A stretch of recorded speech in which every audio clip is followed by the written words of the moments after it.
Les amis, bienvenue sur cette nouvelle vidéo à la cool, hein, comme tu peux le voir ici, mais en même temps pour une réponse à une question à la cool, c'est-à-dire que vous avez fait les curieux, vous m'avez demandé combien de biens immobiliers j'ai à 29 ans, donc on va vraiment à la cool répondre à cette question. Ici en direct de Bakou en Azerbaïdjan où tu peux voir la mer Caspienne et si tu as l'œil tout au fond tu peux voir une plateforme pétrolière, puisqu'il faut savoir que l'Azerbaïdjan est très riche de pétrole et de gaz. C'est ce qui fait que ce pays est en pleine expansion, et là où auparavant c'était le pays le plus pauvre d'ex-URSS, c'est aujourd'hui le plus riche grâce au gaz et au pétrole.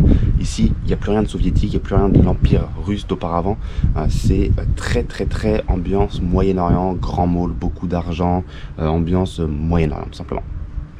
Donc les amis, on va essayer d'éviter d'exposer la moquette. Je vais simplement vous partager un petit peu quel était le déroulé de mes opérations immobilières. Même si je l'ai dit sur plusieurs vidéos déjà, moi l'immobilier c'est quelque chose que j'ai arrêté maintenant après avoir terminé la rénovation d'un immeuble là il y a quelques mois. Pour plusieurs raisons, j'avais fait une vidéo pourquoi j'arrête l'immobilier, tu peux la retrouver sur la chaîne YouTube.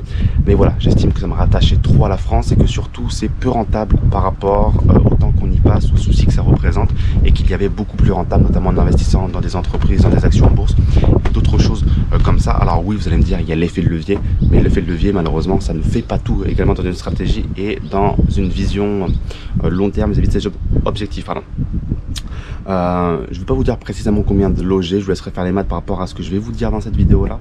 Je n'ai pas forcément envie de tout partager sur ce que je détiens en immobilier, je vais simplement vous donner les grandes lignes, quelques lots, et également vous m'aviez demandé les chiffres et quel type d'exploitation j'ai fait et comment je les ai acquéris. Donc je vais vous donner quelques informations également sur tout ça pour que vous puissiez avoir un petit aperçu.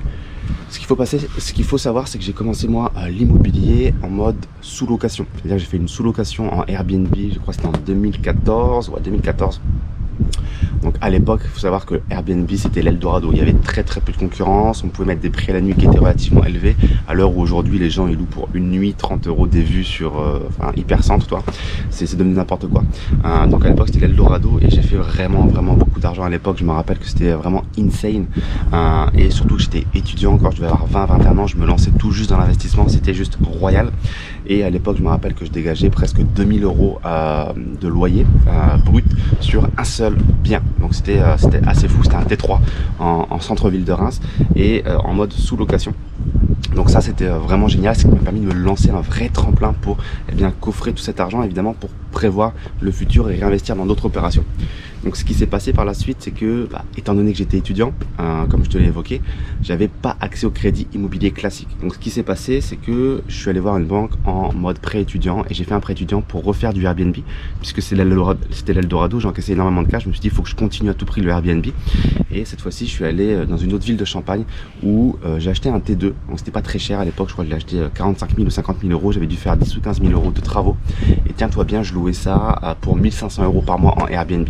Donc si tu fais les maths, 18 000 € de loyer brut par an pour quelque chose qui m'avait coûté grosso modo 60 000 €.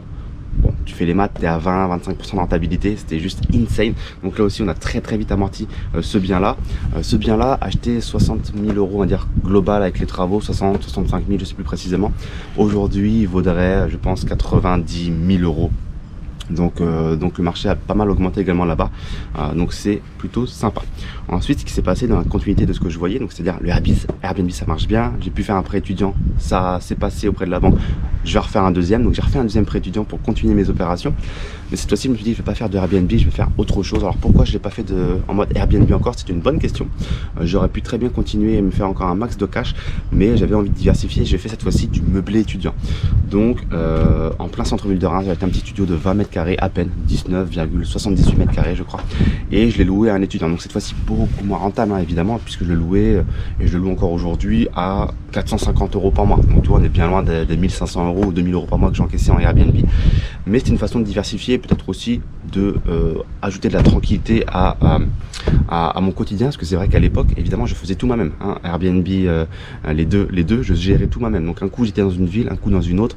Quand il y avait deux check-in en même temps, c'était un petit peu olé, il fallait aller vite. Quand il y avait les ménages à faire, c'est moi qui me les tapais, je récurais les chiottes, je lavais les draps, les serviettes, je repassais.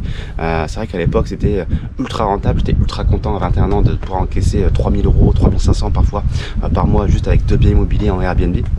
avec peu de charge en face, mais j'ai entre guillemets, je sais pas si je l'ai mérité. Oui, j'ai fait le taf, je l'ai mérité évidemment, mais c'était sportif, c'était intéressant. Il fallait laver la merde des autres. J'avais jamais fait ça de ma vie, mais quand ça rentrait, ça faisait du bien.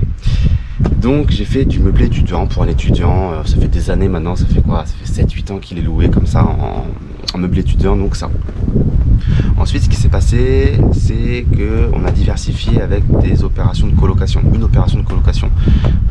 Je me suis dit, bon bah la colocation, ça marche bien aussi, c'est quelque chose qui fonctionne bien en France. Et on est allé dans une autre ville de France.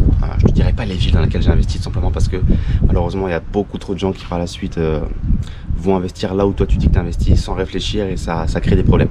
Soit pour le marché, soit pour toi, soit pour les investisseurs qui suivent bêtement ce que tu fais. Donc je ne dirais pas les endroits, mais j'ai fait une colocation avec 5 lots, 5 chambres.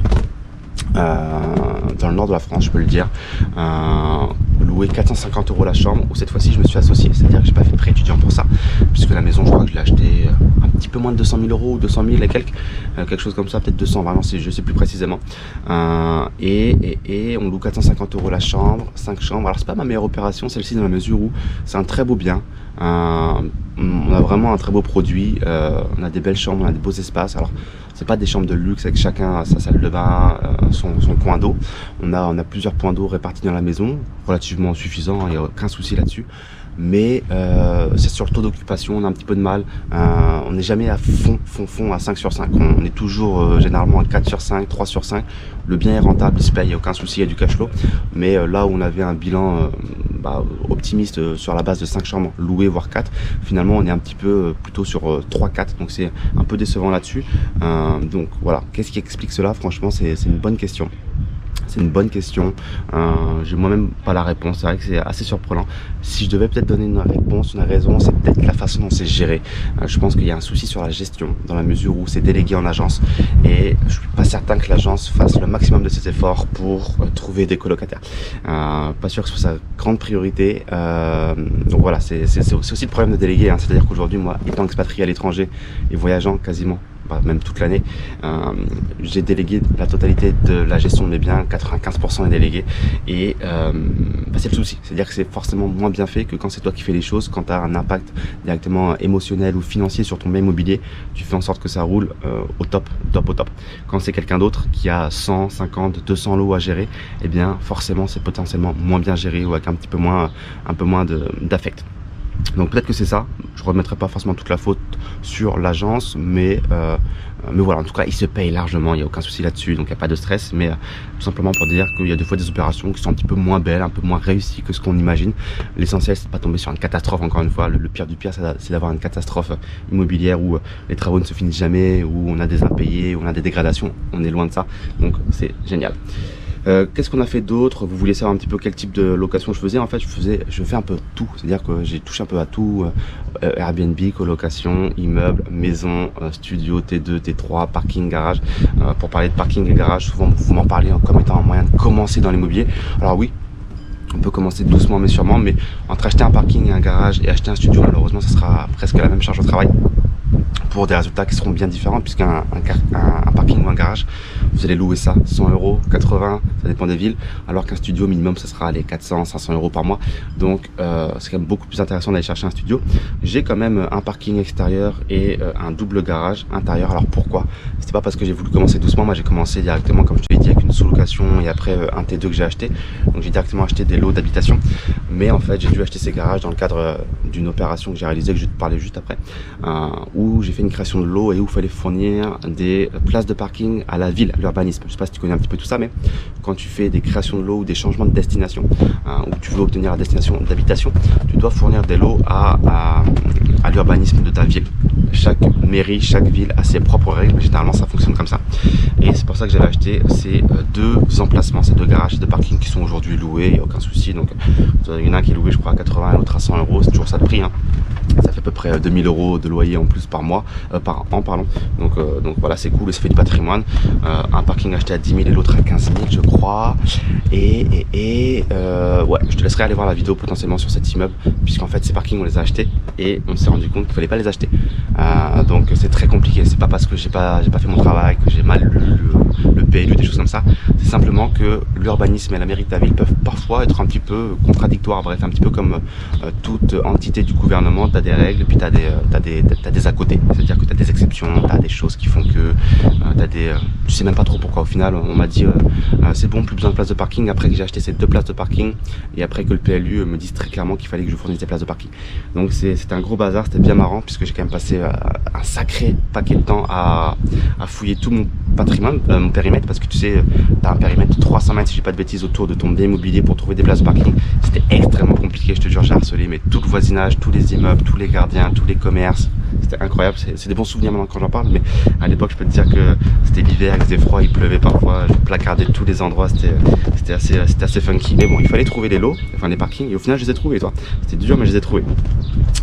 Qu'est-ce que je peux te dire en dernière opération, je vais te citer cet immeuble de 5 lots, comme ça on a un peu touché à tout type de biens, de mode d'exploitation, etc. On va parler de cet immeuble de 5 lots en plein centre-ville de Reims. Donc voilà, opération très patrimoniale pour le coup, aucun but de chercher de la rentabilité sur ce bien. L'idée c'était de te dire, on a du cash, enfin il y avait du cash qui dormait, et l'idée c'était de te dire, ce cash là, dans un contexte tel que celui qu'on connaît aujourd'hui, il sert à rien, il perd de sa valeur, il faut le faire travailler. Et l'idée à ce moment-là, c'était de placer ce cash dans un bien immobilier patrimonial pour conserver idéalement sa valeur. L'idée, c'était pas de générer de l'argent avec ce capital. Alors évidemment, c'est le but, hein, on va pas se mentir, quand tu es investisseur, tu veux gagner de l'argent. Mais c'était pas le but premier. Le but premier, c'est vraiment d'avoir un joli bien patrimonial bien placé dans une grande ville de France. Donc là, on est en plein centre-ville de Reims, dans un quartier plutôt sympa où on a acheté 5 lots. Donc il y a 4 lots de 40 mètres carrés, DT2, 4 T2, et dans les combles on a créé un T3. Donc on a fait une création de lot. Donc ce que je te disais, on avait dû normalement fournir des places qu'on n'a plus dû devoir fournir, qu'on n'a plus eu besoin de fournir pour parler français par la suite. Mais ça s'est passé comme ça. Donc ce lot dans les combles, c'est un 45 mètres carrés, T3, 2 chambres. Donc ce qui se passe, c'est qu'on a 4 lots qu'on loue classiquement en location meublée. On a tout fait meubler dans cet immeuble. Pour des raisons fiscales, pour des raisons contractuelles, pour des raisons de rentabilité également, même si on ne recherchait pas la rentabilité, on loue un peu plus cher en meublé. Donc 4 T2 qui sont loués en long terme, voilà, en mode tout simplement à des étudiants, des jeunes actifs, et dans les combles T3 en mode colocation, donc 2 chambres à 450 €, je crois, non même pas, si 2 chambres à 450 € plus charge dans les combles, et les T2 sont loués je crois à 600 € si je dis pas de bêtises. Donc c'est plutôt des beaux prix, hein. Après c'est Reims, c'est normal, c'est un peu plus cher, mais c'est plutôt intéressant. Je crois que l'immeuble dégage, c'est facile à faire, hein. 4 x 6, 2004 et 900, 3003, donc 3300 plus charge. Donc on a 3300 de loyer qui tombe pour cet immeuble, donc c'est plutôt intéressant. Alors c'est à mettre en relief avec le prix d'acquisition, hein, de ce que nous a coûté cet immeuble. Je crois qu'il m'a coûté 400 000 € à l'achat, plus frais de notaire, donc 430 000 on va dire, et on a quand même mis 200 000 € de travaux je crois, hein. Donc un peu moins peut-être, 630 000 €, il y avait vraiment tout à refaire. Donc tous les lots on les a tous repris sans exception, de l'électricité à la plomberie, au sol, à la création de l'eau dans les combles, tous les postes de dépenses en fait que tu peux imaginer, les cuisines, les salles de bain, on a tout recréé. Donc tu vois forcément les 200 000 € sur 5 lots, ça va très très vite. Et cet immeuble aujourd'hui je pense qu'il peut valoir 700 000, 700 000. On n'a pas fait une grosse plus-value, hein, malgré les travaux qu'on a réalisés. Comme je te le dis, vraiment c'est une opération patrimoniale. Encore une fois, trouver des immeubles à Reims c'est très compliqué. C'est-à-dire que si tu regardes aujourd'hui, tu en trouveras très peu des produits. C'est vrai que ce produit, j'ai vraiment eu de la chance de le trouver. Il est vraiment très bien, il était très bien géré. C'était une famille qui détenait ça sur plusieurs générations, je crois 2 ou 3 générations. Ils se l'étaient transmis. Ils s'en étaient vraiment servis, vraiment en mode lieu de réception. Les combles c'était un lieu de réception pour eux, pour faire des petites fêtes. Enfin, c'était vraiment très bien géré, très très sain. Donc c'était top. Donc trouver ce genre de lot à Reims c'est vraiment pas évident. On a de moins en moins d'immeubles, hein, aujourd'hui aussi complets, c'est à dire qu'aujourd'hui trouver un immeuble complet c'est compliqué, et puis ça coûte cher aussi, ça coûte cher. Donc trouver cet immeuble à 400 000, même si après 200 000 € de travaux on fait pas une très grosse plus-value, on pourrait se dire ouais, quand tu injectes 200 000 € de travaux c'est que derrière tu vas faire une très grosse plus-value potentielle. Là c'est pas le cas, on est potentiellement à un petit 50 000, allez grand max 100 000 si on revend bien l'immeuble ou si on le revendait à la découpe, mais je sais que ce bien là va se valoriser parce que Reims est près de Paris, Reims se développe très bien, très vite, et je pense qu'un jour ou l'autre, cet immeuble il vaudra son million d'euros tout simplement. Ça va prendre le temps qu'il faut, mais il vaudra son million d'euros. Donc voilà, que te dire de plus sur ce bien, sur cet immeuble. Je l'ai délégué. Donc là, j'ai délégué à une étude d'huissier. Alors pourquoi les huissiers? Parce que c'est souvent mieux géré et ça fait plus peur aussi. C'est ça qui est bien, c'est qu'un huissier, quand il fait la visite auprès d'un candidat potentiel et que le candidat potentiel il voit un huissier arriver, il se dit oh putain, il faut que je paye sinon on va tout me prendre. Donc ça c'est génial dans la mesure où ça fait peur à un huissier. Les contrats ils sont carrés et c'est souvent un peu moins cher que les agences. Donc petite astuce, peut-être que ça c'est une vraie astuce, ça beaucoup n'en parlent pas ou souvent c'est dit dans les formations. Les huissiers sont quand même beaucoup mieux que les agences immobilières. Donc voilà pour le petit conseil. Donc là c'est justement très bien géré, franchement l'étude elle gère ça très bien, donc je suis très content, très réactif. Et d'ailleurs après cet immeuble je leur ai donné d'autres lots à gérer parce que franchement ils font ça très bien. Donc voilà les amis, ce que je pouvais vous dire, ce que j'avais envie de vous transmettre aujourd'hui un petit peu sur mon patrimoine immobilier. L'idée ça a vraiment été pour moi de me faire un socle patrimonial immobilier en France. Et je me touche la moquette comme si j'étais pas en train de me filmer frérot, excuse-moi. Et l'idée c'était vraiment en fait me faire ce socle patrimonial et parce que je pense que l'immobilier c'est très important, c'est-à-dire que avoir un patrimoine immobilier c'est très important. Ça reste quand même très tangible, tu peux y aller, tu as la clé, tu l'ouvres, ça te protège, tu as un toit, tu as des murs, c'est important. Mais voilà, j'ai pas envie de faire une carrière dans l'immobilier parce que ça prend beaucoup de temps, beaucoup d'énergie. Comme je te disais, moi je ne suis plus rattaché à la France, j'ai plus envie d'investir en France pour plusieurs raisons. Je vis à l'étranger et c'est pas ce qui m'excite de revenir en France pour de l'immobilier. Je préfère investir dans des entreprises, des startups en Inde, au Mexique, en Afrique, dans des boîtes cotées aux États-Unis. Ça m'excite beaucoup plus et c'est beaucoup plus rentable et beaucoup plus passif. Également l'immobilier ça te rend malheureusement redevable à l'infini, ou du moins aussi longtemps que tu détiens le bien envers ton gouvernement sur les taxes. Donc la terre, même si elle t'appartient sur l'acte notarié entre guillemets, c'est surtout à l'État que ça appartient. Donc tu dois payer une taxe foncière, tu dois payer des taxes pour tout ça. Donc c'est ça qui est pénible, c'est que tu es redevable envers ton gouvernement de façon ad vitam aeternam aussi longtemps que tu as le bien. Et d'autant plus que l'immobilier ça reste quand même l'actif le plus facilement spoliable par un gouvernement, de façon à dans la mesure où en fait tu n'es pas capable de dégager ton bien immobilier du pays. C'est-à-dire que c'est territorial, c'est de la terre, c'est construit là, tu peux pas le prendre avec toi quand tu t'en vas, quand tu t'expatries ou pour optimiser tes impositions. Donc beaucoup me posent la question, oui Raph, ton immobilier quand tu es expatrié, comment ça se passe? Ça se passe qu'il n'y a rien qu'à changer, c'est-à-dire que je paye mes impôts en France, mes taxes foncières, ma CRL, ma CFE, je fais mon bilan comptable, je paye un comptable en France, tout est fait en France. Et si je me verse mes revenus de SCI ou de structure, eh bien ça sera en France. Donc c'est pour ça que j'ai décidé d'arrêter l'immobilier. Alors je t'ai pas dit également, je t'ai pas parlé d'un petit peu des modes de détention de tout ça. Il y a du nom propre, évidemment quand j'ai commencé au début je l'ai fait en nom propre. Et par la suite on a mis tout ça dans des sociétés, donc des SCI et des sociétés civiles. En fait il y a eu un montage en holding, il y a une holding, une société civile qui détient des SCI filles qui sont généralement toutes à l'IS. Et il y a un schéma de démembrement dans tout ça. Donc il y a de l'usufruit et de la nue propriété qui a été éclaté, et pour qu'à un moment ou à un autre, à la mort de certains des associés, l'usufruit soit transmis aux descendants pour reconstituer la pleine propriété, et dans tout ça favoriser une transmission à moindre coût, voire même à coût zéro, puisque ça a été créé dès la création de la structure. Enfin le démembrement a été fait dès le début, à la création de la structure de cette holding et de ces sociétés filles. Donc ça va grandement faciliter la transmission, et ça c'est cool. Donc c'est pour ça que c'est aussi très important d'anticiper la fiscalité dès le début les amis, parce que bon, malheureusement des fois on peut pas toujours tout anticiper, mais si vous pouvez anticiper au maximum l'impact de la fiscalité ou votre vision long terme pour préparer tout ça, c'est extrêmement important et ça vous fait gagner beaucoup d'argent. Voilà les amis, s'il y a la moindre question, n'hésitez pas à me la poser dans la barre de commentaires ci-dessous. C'était vraiment une vidéo à la cool, chill. N'hésitez pas à s'abonner à la chaîne YouTube également, et lis bien la barre de la description parce que j'ai pas mal de ressources pour toi. Notamment si tu veux investir dans tout ce qui est actions à dividendes ou dans des startups telles que je te l'ai évoqué, des entreprises, en gros entreprises cotées et entreprises non cotées. Comme je te l'ai dit, moi j'arrête l'immobilier, j'ai considéré que j'ai fait ce que j'avais à faire. Alors j'achèterai plus tard encore de l'immobilier, c'est sûr, mais de façon différente, plutôt achat cash, achat luxe, pour placer encore d'un point de vue patrimonial, mais plus du tout dans un but de rentabilité, d'effet de levier, de choses comme ça. Donc ouais, je te disais, lis bien la barre dans la description. Si tu veux investir diversifié, c'est important. Il y a beaucoup d'investisseurs également immobiliers qui n'ont que de l'immobilier, c'est pas terrible, il faut diversifier. Donc si tu veux investir en bourse ou dans des startups, investir avec moi dans les levées de fonds dans lesquelles je participe, tout est dans la barre de description. Je te remercie de m'avoir écouté et je te dis à très vite pour une prochaine vidéo. Ciao ciao.